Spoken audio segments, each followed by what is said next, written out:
You see, this is my stepdaughter. She's called Alice. Isn't she beautiful? So gorgeous and innocent, so adorable, so cute. She is nothing like this movie. 'Tis the season, the most wonderful time of the year. Celebration with friends and family. It's time to pay tribute to this jolly month. So join us as we get into the Christmas spirit. You've heard of Elf on the Shelf, but this is Venom on the Shelf. Look, a Santa hat. That's all I've got. You know, I'm the only one alive who just never liked the Alice in Wonderland story. It just always seemed like a less interesting version of The Wizard of Oz to me. The animated version I found really fucking annoying. The Johnny Depp version was just boring. Maybe this one will be better. Alice is a Czechoslovakian picture that is only loosely based on the original Alice's Adventure in Wonderland novel in 1865. You know the drill. Alice, played by Anne Consigny, creates this story of a white rabbit, an evil queen, a mad hatter, all that good stuff, while she runs for her life, shrinks, grows to a giant, magic happens, and it's all wonderful. But as you can see, this version is very different. Jan Švankmajer was a popular Czech director making short films as far back as the 60s, but soon gained enough confidence to try to venture on a feature length. He had always been a fan of the Alice story since he was a child, but the movie interpretations always portrayed it as a fairy tale, whereas it was written more like a dream which he wanted to bring to life. It's one of the most important and amazing books produced by this civilization. While a fairy tale has got an educational aspect, it works with the moral of the lifted forefinger, good overcomes evil, dream, as an expression of our unconscious. Uncompromisingly pursues the realization of our most secret wishes without considering rational and moral inhibitions, because it is driven by the principle of pleasure. My Alice is a realized dream. The movie was mostly stop motion and used no miniature sets whatsoever for its special effects, being released on August 3rd, 1988. The first movie I review that's actually released on my birthday, and it shares the name of my stepdaughter. If that's not fate, I don't know what is. It picked up the Best Feature Film Award at the 1989 Annecy International Animated Film Festival, and there was also an English dubbed version with Camilla Power voicing Alice, and it's definitely a much darker image of the once beloved magical adventure, to say the least. So is this the first Alice in Wonderland movie that I actually like? Yep. I mean, this is exactly what the story should be. This is absolutely terrifying and it warns you immediately. Uvidíte film.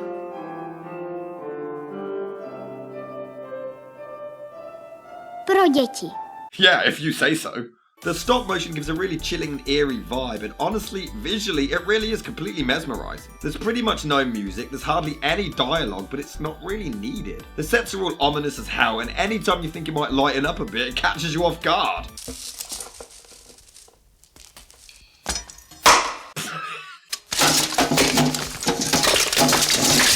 Jesus!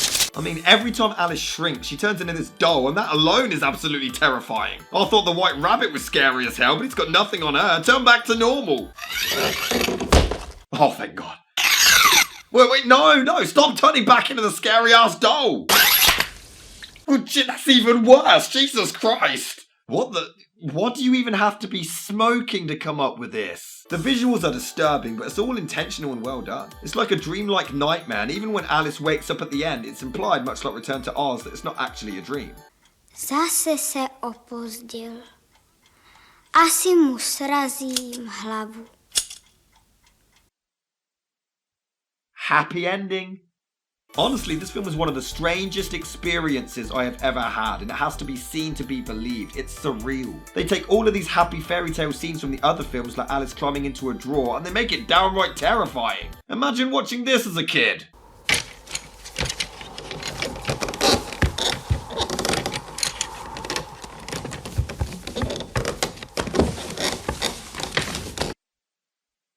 Mom, I'm not sleeping tonight. Hell, this little prick is drilling sticks into a child's head while she's nearly drowning in her own tears.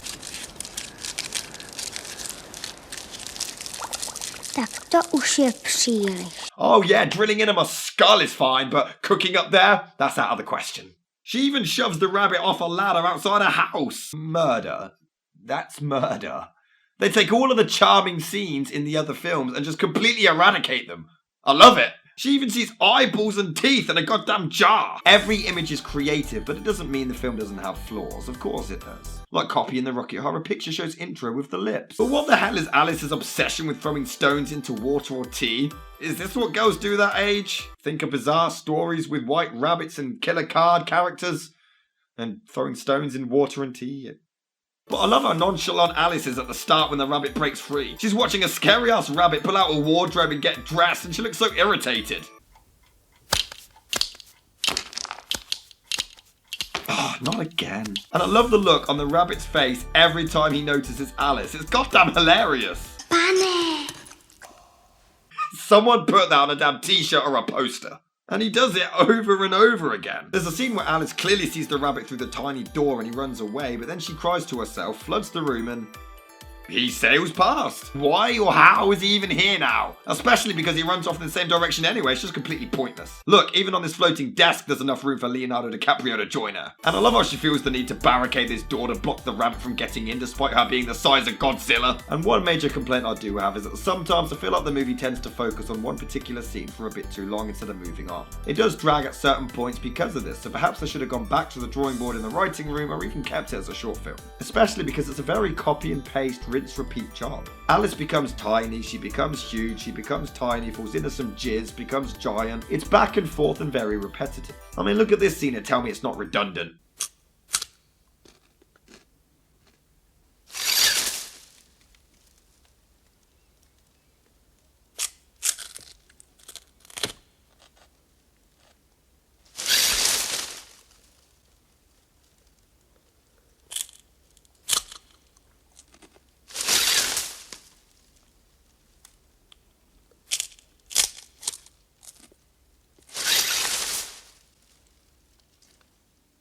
Funguje to docela slušně.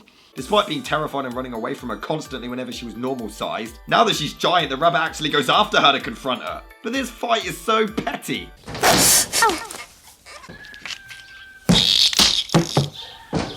Yeah, take that, you mean old man. Not only are they not afraid of her now, but they even tie her up. Very consistent.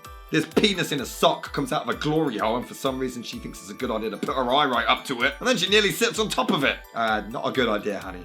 And okay, this caterpillar thing just looks hilarious. Kdo jste?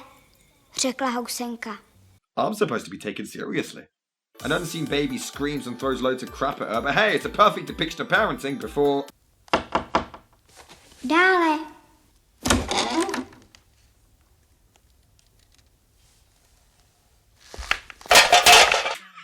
A lizard Dolly Parton thing shows up. Also, this is supposed to be the Mad Hatter? It looks so bland and boring. And also, I can totally see the strings. I call fraud completely fake. And at around the 80-minute mark, it just feels like they completely run out of ideas. Because Alice sees a sword fight of animated card characters, and then the Queen just keeps yelling off with their heads but doesn't actually do it. And I mean over and over again, even in the next scene. And it goes on for over 5 minutes. Off with their head, just do it! Here, Alice wipes her feet and we randomly cut to a close-up.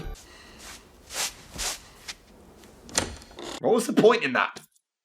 Who cares? This movie is dark and weird, but great. Despite some pacing issues, it's chilling, scary, ominous, thrilling, and my personal favourite telling of the Alice in Wonderland story.